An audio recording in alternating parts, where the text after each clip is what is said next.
Daniel Negreanu, the most successful poker player of all time, is a true poker legend. Negreanu is a member of the Elite Poker Hall of Fame, a GG Poker Global Ambassador, and a 6-time World Series of Poker bracelet winner. He ranks among the best poker players in history. But who is the Canadian poker legend nicknamed Kid Poker? Where did he come from? What makes him such an outstanding poker player?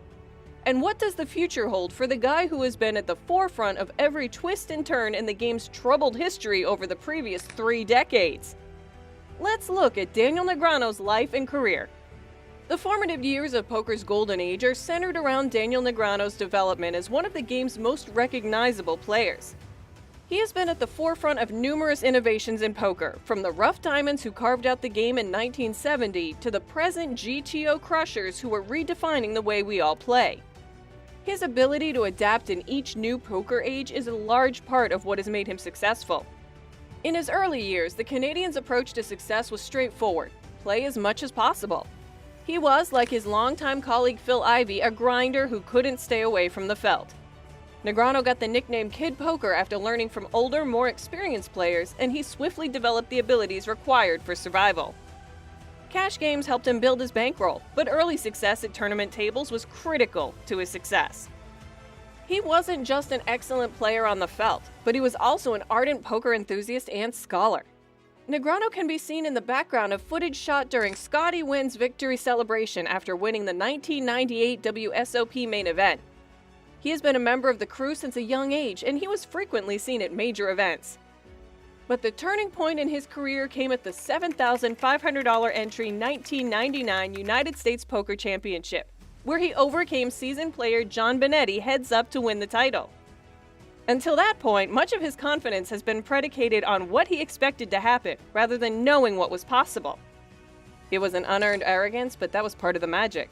He says, "Without evidence, I had a belief that I could be among the best players. I didn't have the bankroll. I was in and out of money. I was making a lot of mistakes. But ultimately, I was able to persevere and figure it out." Negreanu's rise to become one of the few well-known global players of his time was primarily due to his ability to quickly learn from his mistakes. "Mistakes are an opportunity for a breakthrough mentally," he said. "I was able to fine-tune what I do, but it definitely came with a lot of unabashed arrogance in terms of thinking I was on top of it." One of the benefits of making it in poker, which we define as consistently winning the biggest tournaments or cash games, is the coveted position of being sponsored. An ambassador's obligations at PokerStars were extensive, but being the face of a poker site presents much more obstacles. One thing that transitioned from Kid Poker to then was the amount of power and influence that I now had. He says of his tenure at the world's largest poker site, "With that came added responsibility. I went from being a brashy young kid who was new on the scene to being a figurehead." His decisions soon became more than just poker-related as he rose to the top of a formidable Team Pro roster. They would say, "Daniel, we want online poker in Washington." I was like, "Okay." Having a deeper understanding not only being a poker player is interesting. Poker is a very selfish endeavor. It works, but you only think of yourself. Understanding how the wheel works, whether it was the WSOP or WPT or PokerStars, understanding how it all works together was transitioning to more of a robust role. I was learning the dynamic of what it takes to run a successful poker site, game, or room. If his Kid Poker years were like driving a high-speed race car, his experience at PokerStars, in the spinning center of a mushrooming global game, allowed him to examine the engine. Poker evolved dramatically as he improvised. It became quite aggressive during the 6-bet shove with air era. Poker subsequently transitioned into an era in which he gained even more popularity. Everything was about to be optimized, even Kid Poker himself. To be a high-level poker player at any time, you must be able to beat the best of the best, while also combating with their style. His natural ability to adapt and alter, modifying his game and at times his attitude to suit the situation, makes him a great survivor. After PokerStars was purchased, several of its stars left to pursue new opportunities. Big stars like Jason Mercier and Bertrand Elke Grospellier have moved on. Negreanu was not the first to quit, but he did eventually make significant adjustments in his life, including marrying the woman of my dreams, as he announced. After dating Amanda Leatherman in his earlier years, love bloomed between the two, and Amanda became an important part of Daniel's life. supporting his poker career and growth in the video blogging era with her persistent study and natural talent for presenting. "I got the life I always wanted," Negreanu declares. "In your 20s, you care what people think about you. In your 30s, you don't think you care that much, but you still do. I found that in my 40s, I don't give one." Negreanu considers his most recent incarnation to be one in which he demonstrated true freedom and authenticity. This is owed in part to knowledge and age, but one significant aspect of his development occurred when he joined GG Poker. The Canadian all-time legend claims it was never intended. "I was planning on going off into the sunset and doing my own thing," he says. "But I was so happy after meeting with them that I thought I want to do this. I want to help take this site and help it grow, and wow, we've seen a big explosion 20-fold. GG Poker has expanded so much in the years since he announced that he would be their global ambassador that it's difficult to recall life before GG. And Negreanu's zeal is certainly matched by the brand.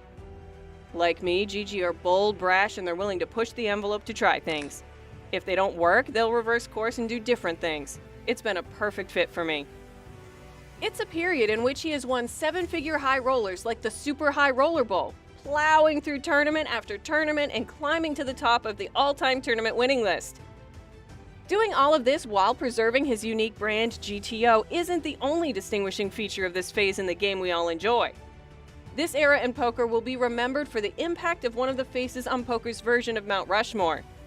The game has evolved through a poker boom, a pandemic, and a variety of play styles, with Daniel Negreanu serving as the unifying factor.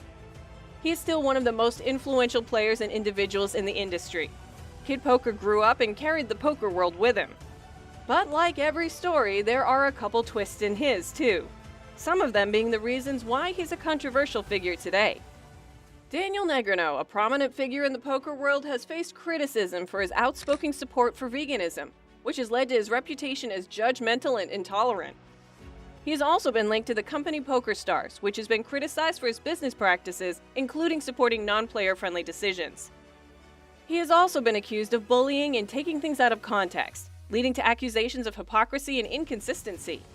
He's also been seen as aggressive and confrontational, particularly on social media, which has led to some viewing him as arrogant and difficult to deal with. Previously known for his friendly demeanor, he's been accused of being overly concerned with his image and engaging in insincere behaviors.